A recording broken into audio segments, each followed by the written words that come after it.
உறவுகள் அனைவருக்குமே வணக்கம். நகை கடன் தள்ளுபடி அறிவிப்பை வெளியிட்டிருக்காங்க நம்ம அரசு. அது மட்டும் இல்லாமல் இது யாருக்கெல்லாம் தள்ளுபடி ஆக போகுது, எந்தெந்த வங்கிகளில் தள்ளுபடி ஆக போகுது அப்படின்ற முழு விவரம் பார்க்குறதுக்கு முன்னாடி நம்ம சேனலை ஃபர்ஸ்ட் டைம் பார்க்குறீங்கன்னா மறக்காமல் லைக் பண்ணி சப்ஸ்கிரைப் பண்ணிக்கோங்க. அப்போ தான் நம்ம போடக்கூடிய அரசாங்கம் சார்ந்த அனைத்து உண்மை அப்டேட்களும் உடனுக்குடனே வந்து சேரும் உங்களை ஒன்ஸ் நான் வீடியோ போட்டதுமே.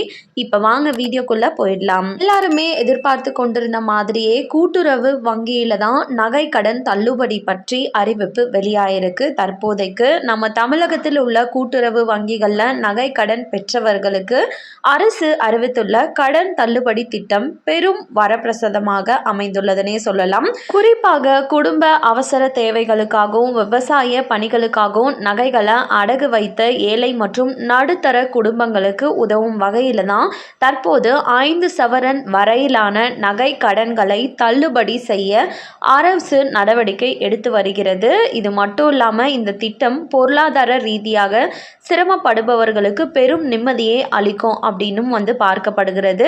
இந்த தள்ளுபடி திட்டத்தின் கீழ் பயனடைவதற்கு பொதுமக்களுக்கு தனியாக புதிய விண்ணப்பங்கள் நீங்கள் எதுவுமே சமர்ப்பிக்க வேண்டிய அவசியம் இல்லை அப்படின்னும் கூட்டுறவுத்துறை அதிகாரிகளே வங்கிகளில் உள்ள கடன் பதிவுகள், குடும்ப அட்டை மற்றும் ஆதார் விவரங்களை ஆய்வு செய்து தகுதியான பயனாளர்களை தேர்வு செய்யும் நடைமுறையை பின்பற்றி இந்த கடன் தள்ளுபடி அப்படின்றது செய்யப்படும்.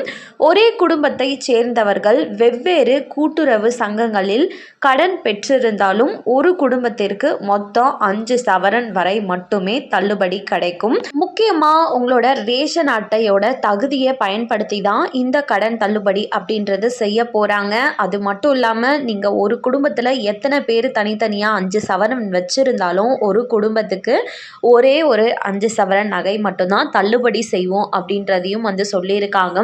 கடன் பெற்ற நபர் அந்த குறிப்பிட்ட கூட்டுறவு வங்கி அல்லது சங்கம் செயல்படும் எல்லைக்குள் வசிப்பராக கட்டாயமாக இருக்கணும் அப்படின்னும் அதிகாரிகள் தகுதியானவர்களோட பட்டியலை தயாரித்து சம்பந்தப்பட்ட வங்கி கிளைக்கு அனுப்புவார்கள். பொதுமக்கள் தங்கள் பெயர் தள்ளுபடி பட்டியலில் உள்ளதா என்பதை அறிஞ்சுக்கிறதுக்கு தாங்கள் கடன் பெற்ற கூட்டுறவு வங்கி கிளைக்கு நேரில் சென்று அதிகாரிகளிடமிருந்து கேட்டு தெரிந்து கொள்ளலாம் அப்படின்னும் போகும்போது ஆதார் அட்டை மற்றும் குடும்ப அட்டையோட ஜெராக்ஸை கம்பல்சரி எடுத்துகிட்டு போயிட்டு சமர்ப்பித்து விவரங்களை கேட்டு உறுதி செஞ்சுக்கோங்க அப்படின்றதையும் சொல்லியிருக்காங்க. தகுதியானவர்களின் விவரங்களை சரிபார்க்கப்பட்டு கடன் பதிவுகள் புதுப்பிக்கப்பட்ட பிறகு, அதாவது அப்டேட் பண்ண பின்னாடி அடகு வைக்கப்பட்ட நகைகளை மீட்டெடுக்கும் பணிகள் தொடங்கப்படும் அப்படின்னும் நீண்ட நாட்களாக கடனை திருப்பி செலுத்த முடியாமல் சிரமப்பட்ட குடும்பங்களுக்கு இத்திட்டம் ஒரு பெரிய ஆறுதலாக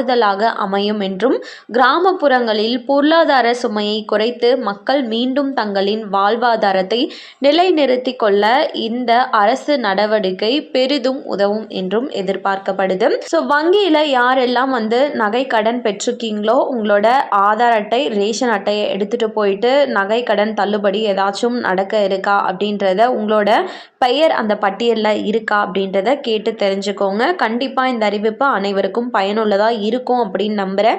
மேலும் இது போல் அரசாங்கம் அறிவிக்கிற அனைத்து உண்மை அப்டேட்களையும் உடனுக்குடனே தெரிஞ்சுக்க நம்ம சேனலை சப்ஸ்கிரைப் பண்ணிவிடுங்க. வீடியோ பயனுள்ளதாக இருந்துச்சுன்னா மறக்காமல் ஒரு லைக் பட்டனையும் தட்டி விட்டுருங்க. நிறைய பேருக்கு ஷேரும் பண்ணுங்கள். அது மூலமாக அவங்களும் பயன்பெறட்டும். நன்றி. நெக்ஸ்ட் வீடியோவில் பார்க்கலாம்.